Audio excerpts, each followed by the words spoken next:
Not long ago, it seemed like universities were leading an effort across a range of institutions to reckon with the most iniquitous aspects of their history. Acknowledging the harmful legacies of colonialism, slavery, and racism, leaders of civil society sought out to make amends. It didn't get very far. In their efforts to account for the legacies of slavery, institutions had reacted to a sudden swerve in public consciousness. The transnational uprisings, inspired by high-profile killings of Black people in the 20-teens, drew renewed attention to persistent racial inequalities in life chances, in policing and the administration of justice, and in the very way societies represented who and what were important. Demonstrations cropped up against the symbols of the colonial and slaveholding past, crisscrossing the Atlantic Ocean, from the Black Lives Matter movement that began in the United States to the Rhodes Must Fall movement in South Africa and the United Kingdom, which inspired people to take down statues of Confederates in the US.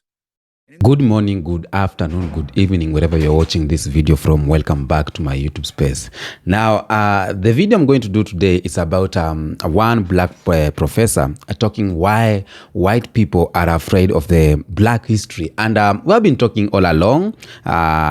More episodes. We have been doing more episodes here trying to explain why white people are scared of black people, why white people are scared of black people unity, why white people are afraid black people to segregate again. You know, anything to do with the history of black people is a mess to the other race. I'm not saying all white people, but we are talking about the system, the white system that controls the privilege, the one that controls the supremacy, you know. So my good white people, most of them are scared because of the unity of black people, more so that super racist and the system and everything that surrounds the system.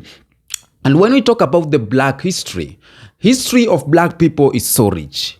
The history of black people is one that has built the nation of United States of America, and the hell of a lot of white people, their baseline starts from the history of black people. Now, the reason why this is happening, we are going to hear it from this very good video, because I'll come back here and talk about what I think about it, but we need to know this.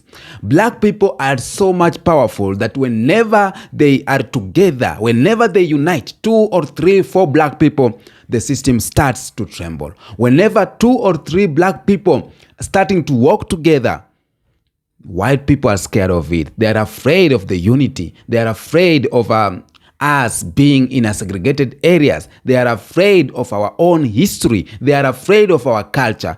Now, let's listen to this super cool video, and then we'll come back here and talk about that. By telling a story about Black revolt.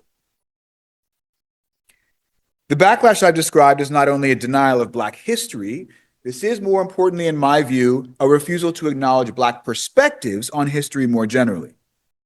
It is a denial of our right to critically analyze all of our history from points of view that may be more common to Black people than others. Perspectives that emerge from a history of enslavement, impoverishment, and racial violence, and that question the customary disavowal that these things constitute fundamental features of the American experience. As the historian of education, Jarvis Givens, has said, to deny students the opportunity to critically study Black life and culture is to deny them the opportunity to think outside of the racial myths that are deeply embedded in the American curriculum. Now, we can be outraged by these attempts at censorship, but no one should be surprised. The effort to suppress, distort, and defame Black history has a very long history of its own. And although many of us are accustomed to thinking of the issue of racism in national terms, this is a resolutely transnational issue. Advocates of the backlash say that their schemes will ensure that education is grounded in the history and philosophy of Western civilization. So I think we should consider the implications of that goal. In the first half of the 19th century, the philosopher G.W.F. Hegel, one of the founders of modern Western philosophy, proclaimed that Africa forms no historical part of the world. His idea was that you didn't find the same kind of movement, energy, or historical dynamism in Africa that one could see in Europe and Asia. In his view, and that of many other proponents of civilizational thinking, nothing ever changed in Africa, and by extension, Black people were not agents of transformation. Throughout the 19th century, coinciding with the rise of scientific racism, there was a prevailing assumption among officially sanctioned educators that Black people, both in and outside of Africa, were primitives, who did not transform, who did not change, and were not modern people.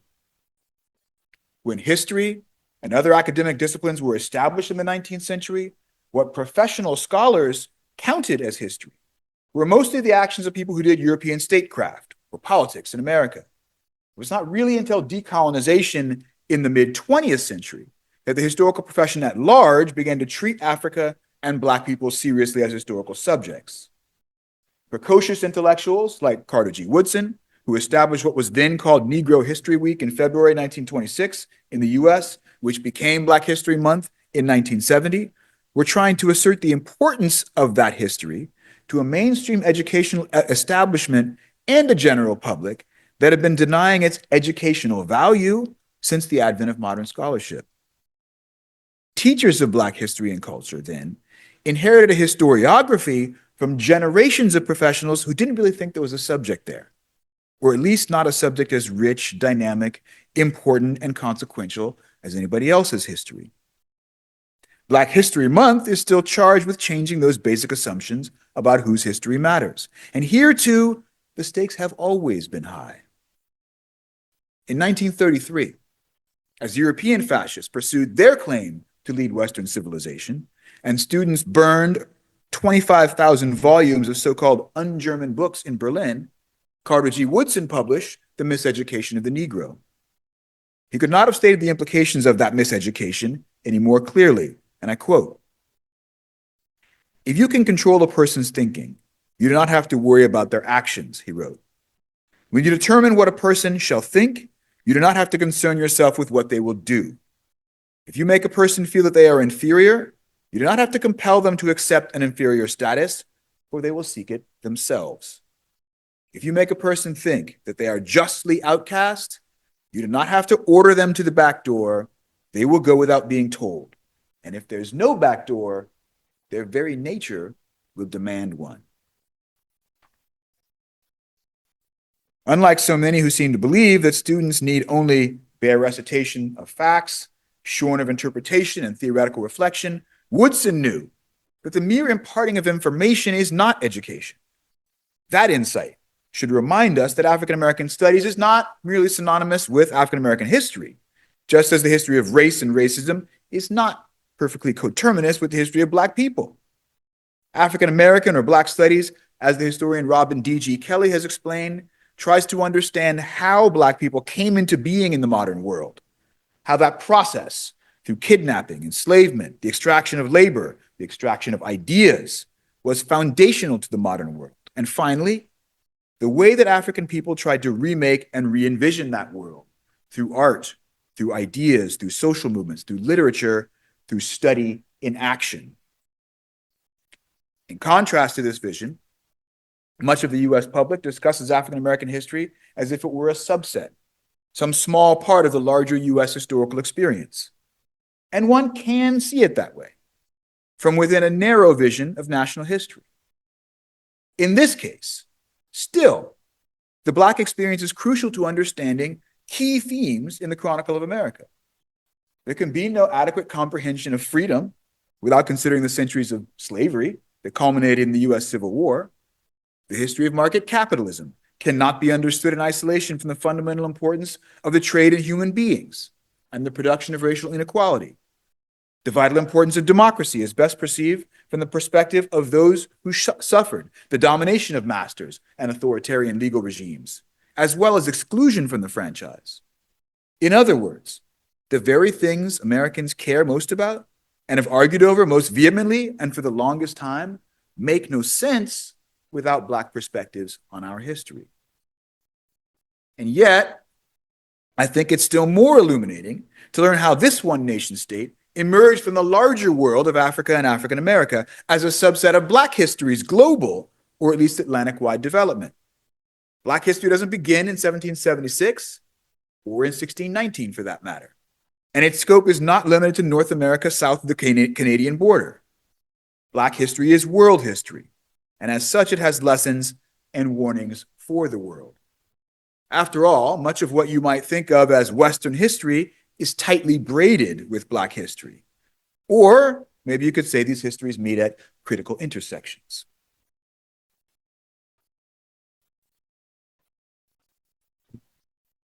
Some years ago, I was teaching a lecture course on the United States and Haitian revolutions when I learned from a student that taking the class would fulfill her non-Western history requirement.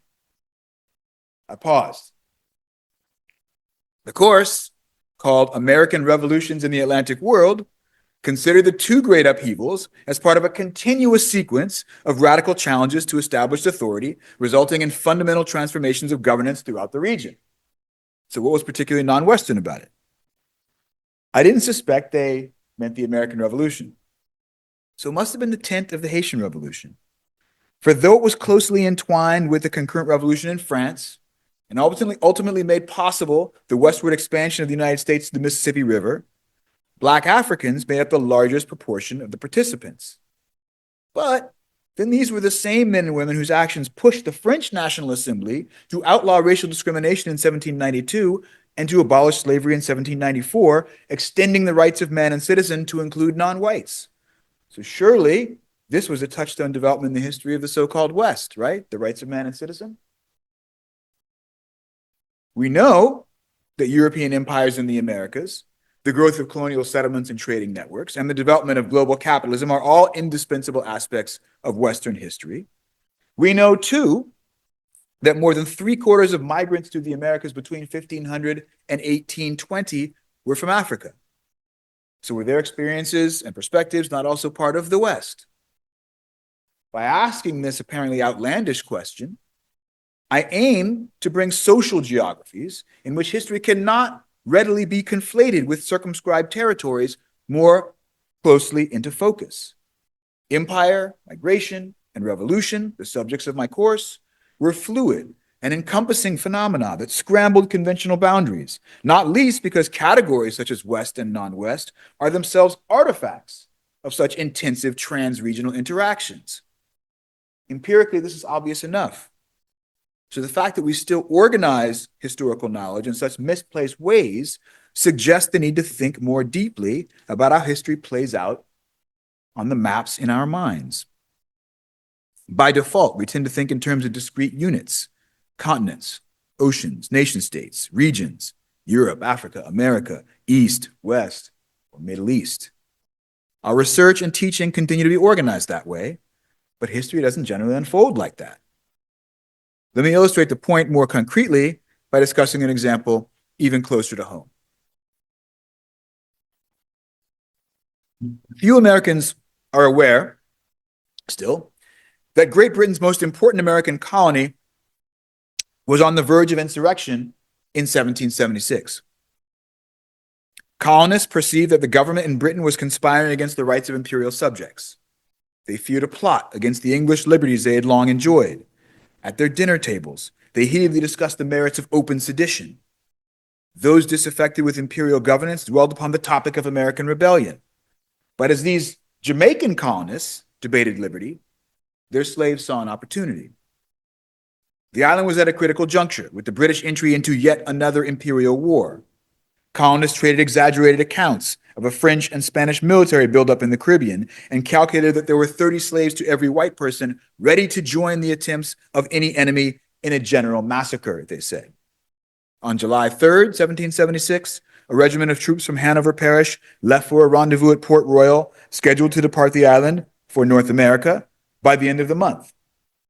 Throughout that parish, enslaved people gathered frequently in houses, grounds, and open fields to hold very serious conversations, which stopped suddenly upon the approach of anyone they did not trust. They were strategizing. Now or never, they thought, was the time to make themselves masters of the country, the records say. The moment seemed ripe for a successful uprising, but this American Revolution was not to be. As so often happened with slave rebellions, the plot was betrayed and the conspiracy unraveled. When the British in Jamaica considered the gravity of their predicament in 1776. Rather than looking ahead to the loss of the 13 colonies on the North American continent, they actually looked to the past, back to a slave insurrection in 1760, which had been the most dangerous threat to the British Empire to date. And they reflected on the differences between the unrest of 1760 and 1776, mostly in terms of the nature of warfare with their own slaves. The transatlantic slave trade spread people from Atlantic Africa throughout the Americas. Some, who had been leaders or soldiers, suddenly found themselves uprooted from sustaining landscapes, scattered by currents and trade winds, and replanted in unfamiliar territories where they labored in captivity to rebuild their social lives. Inevitably, some of them determined that only war could end their bondage.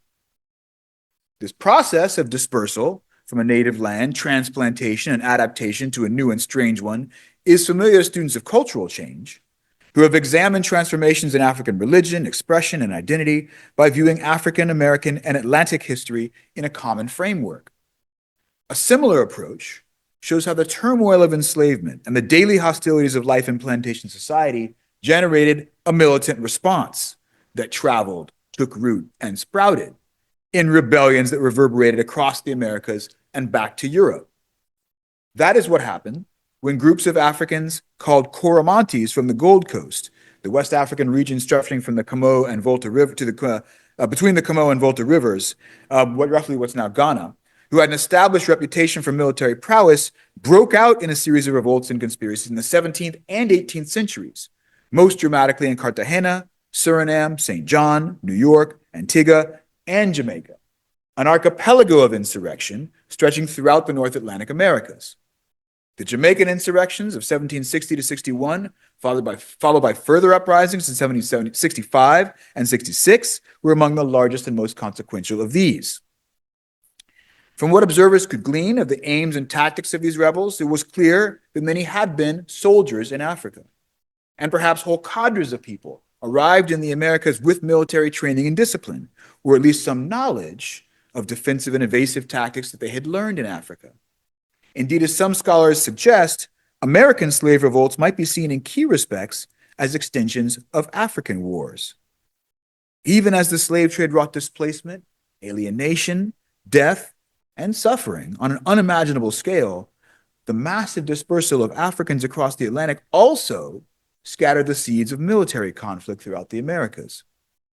The story of the Coromantes shows how African warfare was reconstituted, not as a direct continuation of previous struggles, but as an outgrowth of immigrant experiences. British slaveholders valued Coromantes highly. Planters stereotyped them as being best suited for agricultural labor, and they had reputations for military bearing and discipline. So they were often employed in command and supervisory roles in plantation work gangs, and sometimes played roles in the armed forces, including the Royal Navy. But the British also noted, as I said, that Coromantes were particularly rebellious and prone to uprisings. Now, they were dangerous to enslavers in part for the same reason that slave traders found the Gold Coast to be an abundant source of potential laborers. In the 17th and 18th centuries, the region witnessed the transformation of major empires, Dinshida, Akwamu, Akim, and Ashanti, among dozens of smaller polities which vied with each other in the region. Boosted by an escalating firearms trade, the battles that attended these contests produced great quantities of war captives for sale to the human traffickers on the coast. They also produced a turbulent environment in which complex military campaigns involved both European and African rivalries, multiple alliances, negotiations, and treachery. Among the Coromantes, different ideas of how to live in slave society once they got there, how to evade its worst abuses, and how to destroy it altogether shaped their rebellions even as they recalled their prior experiences in Africa. In the turbulent world of Atlantic warfare, nothing was more important than learning where and how to form loyal units, alliances, and coalitions in the face of superior power. The enslaved had won this wisdom through hard experience on the Gold Coast before coming to America, where they learned it anew and with different particulars in order to make war on the enslavers. In April 1760, an enslaved West African chief called Tacky and other leaders and followers staged a massive uprising against brutal conditions on the island of Jamaica, then, as I said, the most important of Great Britain's American colonies. Over the next 18 months, as their numbers grew into the thousands, the rebels thwarted an initial crackdown, conducted a skillful guerrilla campaign against the might of the British Empire. Shaken by the scale of the revolts, Britain's colonial forces eventually responded with overwhelming force, killing and brutally executing at least 500 black men, women, and children. Hundreds more were transported from the island for life. But the brutal British response could not contain the revolt's consequences, which included an amplification of anti-black racism, the emergence of a movement to abolish the slave trade, and perhaps most surprisingly, and what I'll talk about in a moment, a reorganization of the British Empire that provoked another rebellion on the North American continent. 1776 customarily marks a key moment in the origin of the United States of America. Of course, when the Declaration of Independence announced the separation of the 13 colonies from the mother country. When referring to the origins of this nation, though, the date obscures the broader context of the times. It deflects attention from the fact that Britain held more than 24 colonies in America, not just the 13 that broke away, and that by far the most profitable, militarily significant, and politically connected of those colonies were those in the Caribbean. In the British Caribbean, where some 90% of the population was made up of enslaved black people, free white people were stupendously rich, boasting more than 17 times the wealth of those in the 13 colonies. Indeed, the average private wealth of a free white colonist in Jamaica, the single most lucrative British American colony, was nearly 58 times greater than that of a similar settler in New England. Military deployments were distributed to protect that wealth, and Jamaica's planters and merchants wielded greater influence in the imperial metropolis than their North American peers. This goes some way to explaining why the poor governor of Massachusetts couldn't get as much support as he needed from British policymakers when rebels rose up in that marginal colony in the 1770s. Before that uprising, the British were well aware that the event we now know as Tacky's revolt represented the peak of imperial crisis, and slave revolt was generally a source of their overwhelming concern.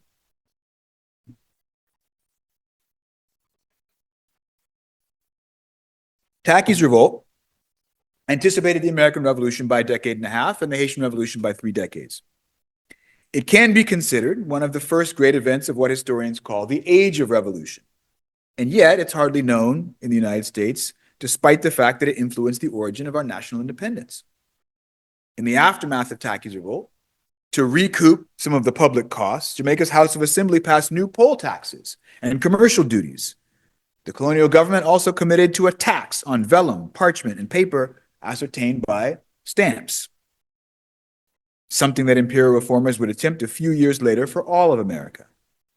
The Jamaica Stamp Act of 1760 was meant explicitly to address the costs of the revolt, and as a model for the more contentious 1765 Stamp Act that you've all heard of, that would rile the colonists in North America, the 1760 tax was an early local instance of a far larger reform effort stimulated by the 7 Years' War.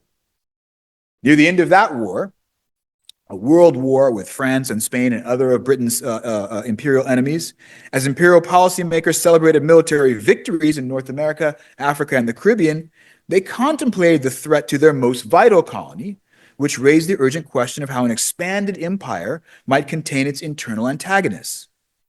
In this liminal moment for imperial management, a new policy would take shape. British statesmen had worried for some time over the governance of America since the conclusion of the previous war with France and Spain in 1748. The colony's demographic, economic, and strategic value had increased dramatically in the first half of the 18th century, and the complexity of administering them had grown in tandem. British members of Parliament were spurred into a reform effort, partly by the behavior of North American colonists during the 7 Years' War, because, in the midst of the conflict, colonial assemblies flouted the authority of local governors. Elected officials allowed flagrant violations of the Navigation Acts against trading with the enemy, and colonists often failed to supply enough local troops and resources to the larger war effort. As the historian Jack P. Green has explained, this coincided with a dramatic shift from an essentially permissive to a fundamentally restrictive philosophy of colonial administration in London, amplifying the widespread conviction that the colonies had too many privileges and that those privileges ought to be reduced. News of the slave war in Britain's most profitable colony strengthened the policymakers' resolve. And in this, they were helped by a shift in attitude among Jamaica's colonists. Those colonists had previously been as restive and independent as their North American counterparts, but the slave insurrection reminded slaveholders of the benefits of empire, and they soon conveyed their gratitude, along with a request for more troops, to the new King George III and the Lords of Trade. The Colonial Assembly thanked the king. If not for his majesty's forces, they wrote, the lives and properties of your loyal subjects would in all likelihood have become a prey to the slaves. Like North American colonists, slaveholders in Jamaica resented the influence of metropolitan intervention, as well as the imposition of new taxes. However, unlike so many in North America, their recent experience with slave revolt encouraged them to remain duly subject to imperial command, even passing that Stamp Act to help finance their own security. They did not like many imperial reforms, but they acquiesced to them.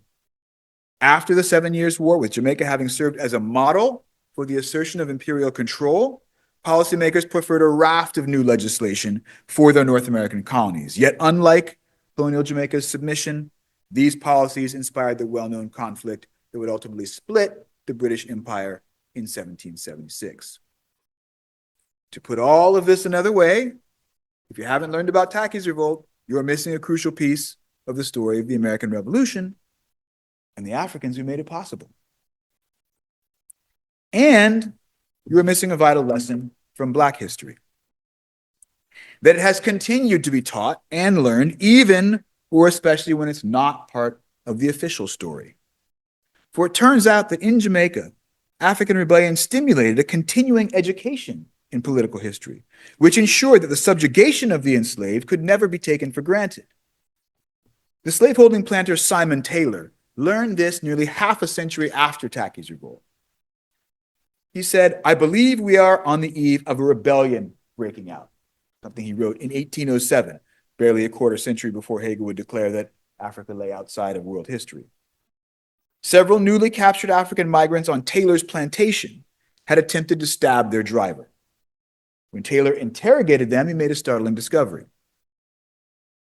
There had been what he called some improper communication between his own slaves and those on frontier estate where revolts had begun in the 1760s. Taylor, whose own overseer had been killed in 1765, recalled that the workers on frontier had, quote, always been the foremost in all insurrections in the years 1760, 65, and 67. What was most alarming, though, was that the enslaved were teaching the story of the 1760s to new arrivals. And I'm quoting Taylor now. All the new people know of the insurrection of 40 years ago, he marveled. If something were not going on, for what reason would they tell these new Negroes, as he called them, who have not been here 4 months on the island, what happened before any of the Negroes sent here were born? Why, Taylor wondered, were these newcomers learning Africans' history in Jamaica? Not being in control of their thinking, he had to worry about their actions. It seems that he caught a glimpse of an oppositional political history taught and learned on the plantations, call it a radical pedagogy of the enslaved, that shaped Black people's goals, strategies, and tactics as they rehearsed bygone battles and considered future possibilities. This was indeed what your former colleague, the political theorist Cedric Robinson, called the Black radical tradition, consisting of an accretion over generations of collective intelligence gathered from struggle. This episode should remind us that the telling of Black history cannot be ended by executive order, because it did not begin with official recognition in the first place. Many in the United States have begun to revive the tradition of freedom schools, of fugitive education, including churches that have decided to offer their own history curricula. But perhaps all of our schools of thought are freedom schools, and if they're not our schools. And if we learn their lessons, we won't ever be paralyzed when those who want to keep us in our place, leave us vulnerable to exploitation and untimely demise, seek to prevent Black people from being a historical part of the world. There's another lesson I want to draw from history this afternoon, A final lesson. Though this one is less an inspiration than a warning. In my recent book on Tacky's revolt, I attempt to map a history of consequential regional connections framed by the warfare that convulsed the world of Atlantic slavery. The resulting picture looks to me like an illustration of the biblical prophecy in Isaiah 19:2, a curse and a caution. I will set the Egyptians against the Egyptians, and they shall fight everyone against his brother, and everyone against his neighbor, city against city, and kingdom against kingdom. Warfare migrates. This has never been more important than in the era when the violence of imperial expansion and enslavement transformed Europe, Africa, and the Americas as they interacted across the Atlantic Ocean. European imperial conflicts extended the dominion of capitalist agriculture. African battles fed captives to the transatlantic trade in slaves. Masters and their human property struggled with one another continuously. These clashes amounted to what I called a borderless slave war. War to enslave, war to expand slavery, and war against slaves, precipitating wars waged by the enslaved against slave holders. In this sense, Tacky's revolt was but a war within other wars, which had diverging and overlapping provocations, combat zones, political alliances, and enemy combatants. In effect, it combined four conflicts at once. It was an extension of African wars on the continent. It was a race war between black slaves and white enslavers. It was a struggle among black people over the terms of their communal belonging, for effective control of local territory, and the establishment of their own political legacies. And it was, most immediately, one of the hardest fought battles of the 7 Years' War, that titanic global conflict between Great Britain and its European rivals. Each of these struggles emerged from different currents that converged and eddied in the Jamaican insurrections of the 1760s. Now, the slave wars that shaped the era don't fit neatly into the predominant narrative of the rise and progress of liberal freedom, even though such small, dirty wars epitomize the relationship between labor, commerce, and global power. That they seem out of place in our prevailing narratives is also due, I think, to the reluctance to acknowledge slave revolt itself as an act of war. By custom, we treat war as an interruption in the normal course of affairs. War is an anomaly in the regular order, a disturbance, a break, an aberration. We commonly assume that lines of battle between contending states constitute the most important theaters of military engagement, and that peace treaties can mark a war's definitive end before another one begins with new causes and different fronts. By contrast, when war becomes a way of life, as in the abundant violence of slave war, there's no border and no final result. The state of war that enabled Atlantic empires to flourish, the violence of state-making, territorial acquisition, and strategic competition flowed into the quotidian brutality that typified the social relations of slavery, where the projection of will and the exercise of power were at their most naked and absolute. That violence has an afterlife. If you accept the sociologist Orlando Patterson's classic definition of slavery as the permanent violent domination of natally alienated and generally dishonored persons, slavery itself can be seen as a state of low-intensity warfare. And you don't have to take Patterson's word for it. That is how many enslaved people described their predicament at the time. Most famously, Olaudah Equiano, the abolitionist and veteran of the 7 Years' War, claimed that when you make people slaves, you compel them to live with you in a state of war. Again, this was not war in the conventional sense between distinct armies directed by the rulers of states. Rather, mastery, dominance was by nature a forceful assault, to be met with simmering violence ignited by resentment against the fraud, rapine, and cruelty of the enslavers. To the enslavers, Equiano asked, "Are you not hourly in dread of an insurrection?" It was not a rhetorical question. Equiano had been in Jamaica in 1772, when the island was still reeling from the uprisings of the previous decade. There he had seen how entire worlds could be organized around violence and counterattack.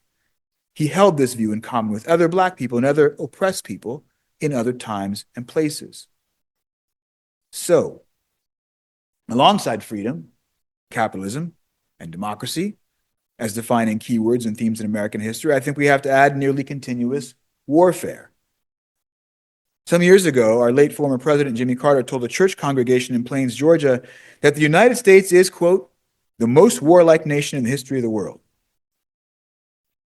This country, he said at the time, has enjoyed only 16 years of peace in the almost 250 years of its existence. Looking honestly at what has happened over the last many years, not just the past few weeks, the failures of political leadership, the shambolic public health system, the denial of reality, and the outright sabotage of our system of government, U.S. society does appear to be hopelessly dysfunctional. Many commentators identify the source of our troubles as the unwillingness or inability to identify and defend the truth. But as the old saying goes, truth is the first casualty in war. A sure sign of belligerence is the will to blind yourself to nuance, complexity, and change, and instead see only the binary opposition between friend and foe. If we are a warlike people, we are increasingly shooting ourselves in the foot and training our weapons on each other. We can look to the past to understand the ongoing processes that have shaped our world. Our current predicament, marked by extreme inequalities, everyday violence, militarism, and political strife, derives in part, I would argue, from the history of colonial conquest, slavery, and imperial warfare. Yet our struggles for freedom and dignity emerge from that history too.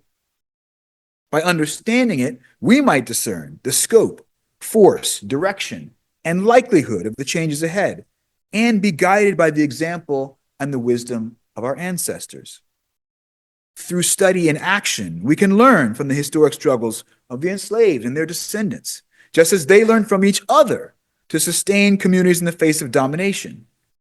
We will know that those communities transcend the borders of nation states and that they share a common enemy in poverty, war, and racial injustice around the world. And we will always be clear about the danger of remaining ignorant of how Black people came into being and how they have tried to remake and re-envision that world. Black perspectives on history echo the warning voiced by Haile Selassie and Bob Marley, and also Sinead O'Connor, that until the basic human rights are equally guaranteed to all without regard to race, this is a war. But our freedom schools will offer hope that we will win, confident in the ultimate victory of good over evil. Thank you.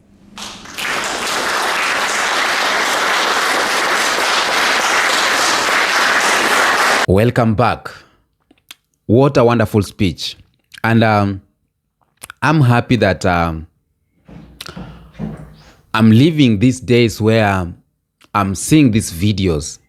I'm happy about the technology because without technology, we could not have been seeing these clips, you know.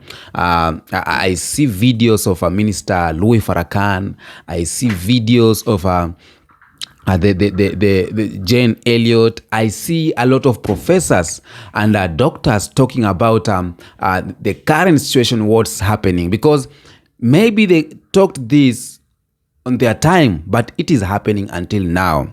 The reason why Black people fear Black history, or the reason why white people fear Black history, and that's why we see this erasing of history, removing of pictures of a famous Black activist, erasing the history of a Black soldier, you know, the first Black American woman to go on the space. We don't see the history.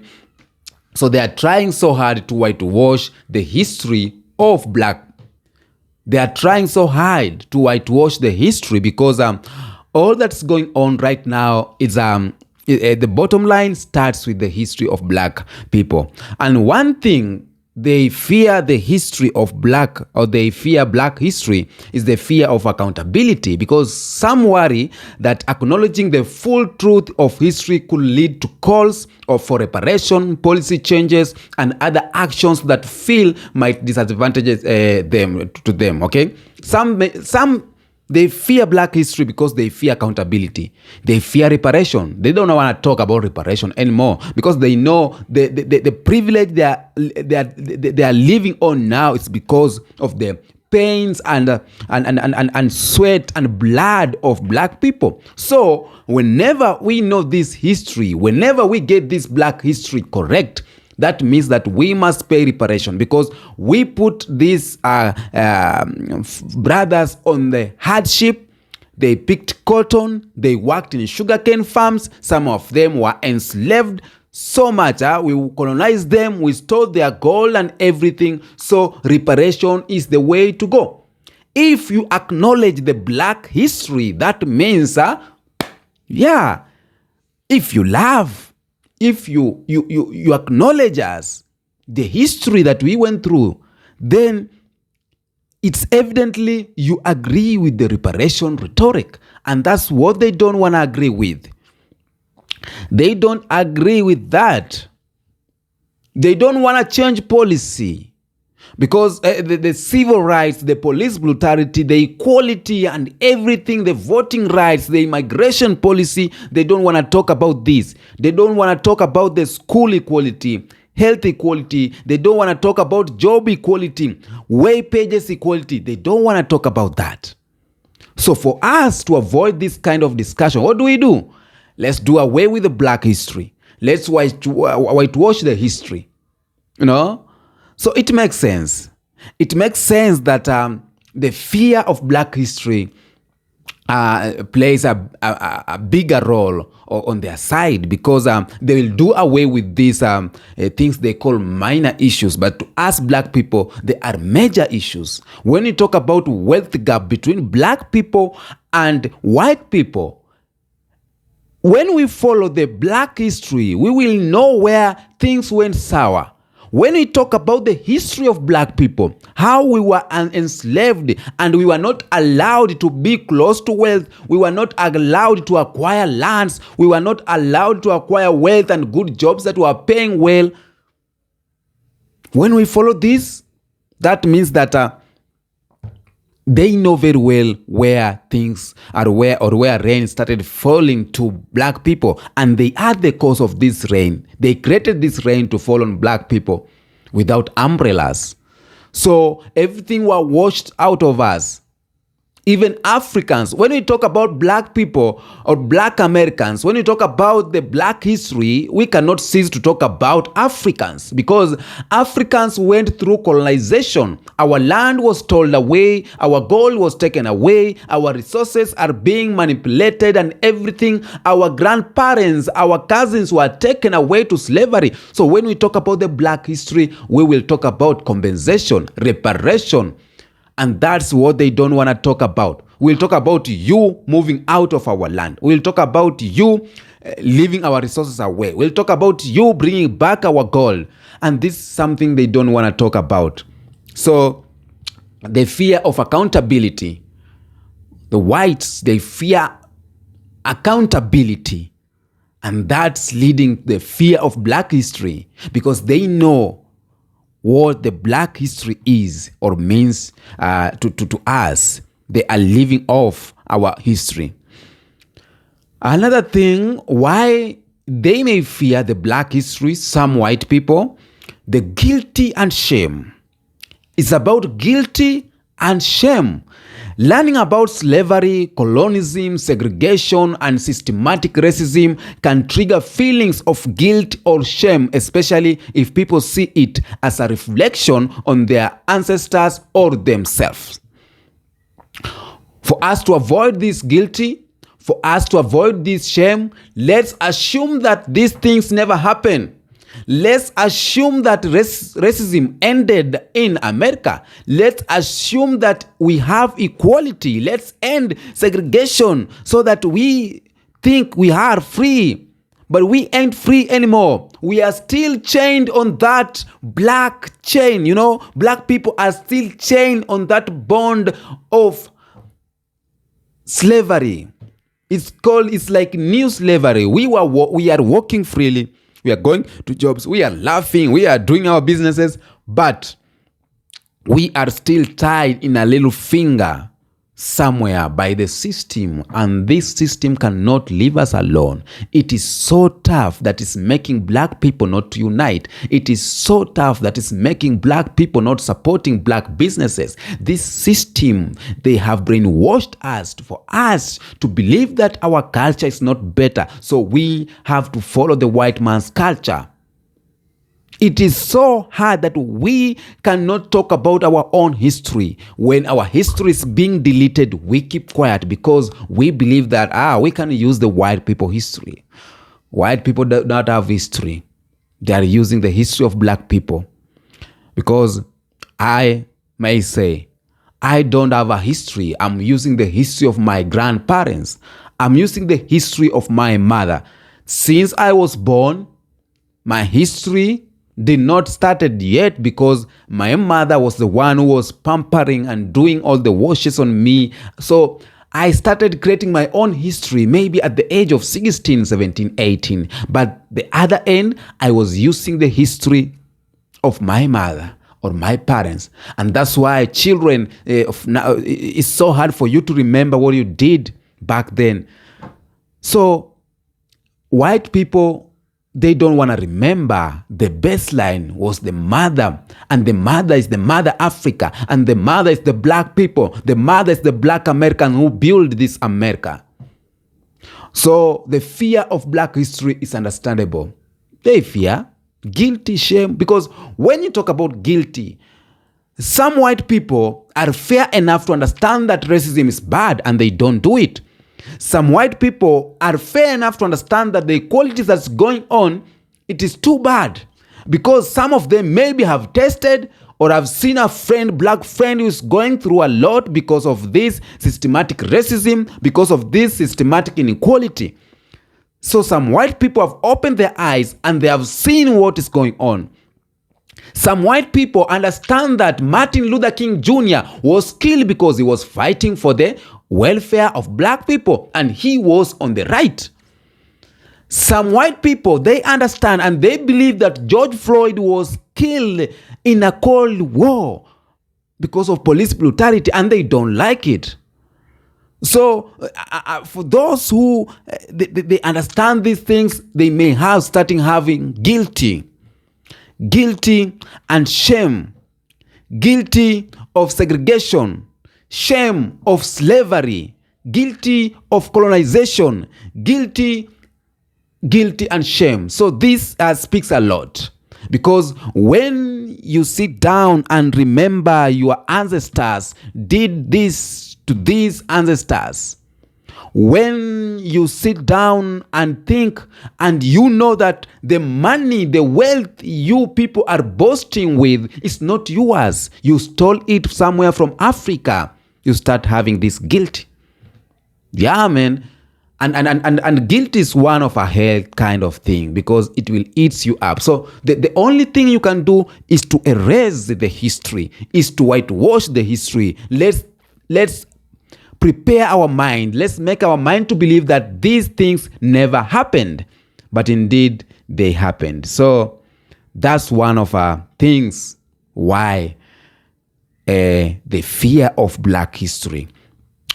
We have discomfort with the racial realities, because facing the truth of racism, past and present, forces people to confront uncomfortable realities about privileges, inequality, and the ongoing impact of systematic oppression. Now, when you talk about the privilege that white people are having, they're having privilege here, and this privilege is making them to live off well.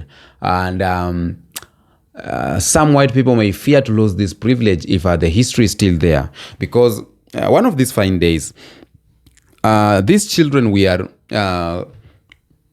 they are growing up right now, the Gen Z, Gen Alpha, even the white ones. These days they'll come and ask, these black people are complaining about this. Is this true? And we will start having discussions. And one of the discussions the parents don't want to have is about losing their own privilege. It's about sitting here and listening to people saying this is our own property you took from us. So the best thing to do, let us erase this history. Let us delete it from the face of the earth. We don't want to listen to it anymore. You know, we don't want to have this black history because it is evident black history has built the countries. It's evident black history is one that has built the life of so many white countries. Historically and traditionally, been told from the Eurocentric perspective, black history challenged that, offering stories that center black resistance, innovation, and suffering, sometimes contradicting the dominant narrative. Because when we follow this history, we as white people, we can dominate. Because for you to dominate, you need to own the story. For you to dominate, you need to be the one who innovated this. For you to dominate, you need to be the one who people are looking unto. But you never dominated. You ain't dominating. You never innovated. The innovations that you are using, most of them are for black people. Now, let me finish with one example. Mansa Musa, the great king of Timbuktu from Africa, Mali, he was one of the richest, he is still one of the richest human being ever to be in the world. So what are we saying here?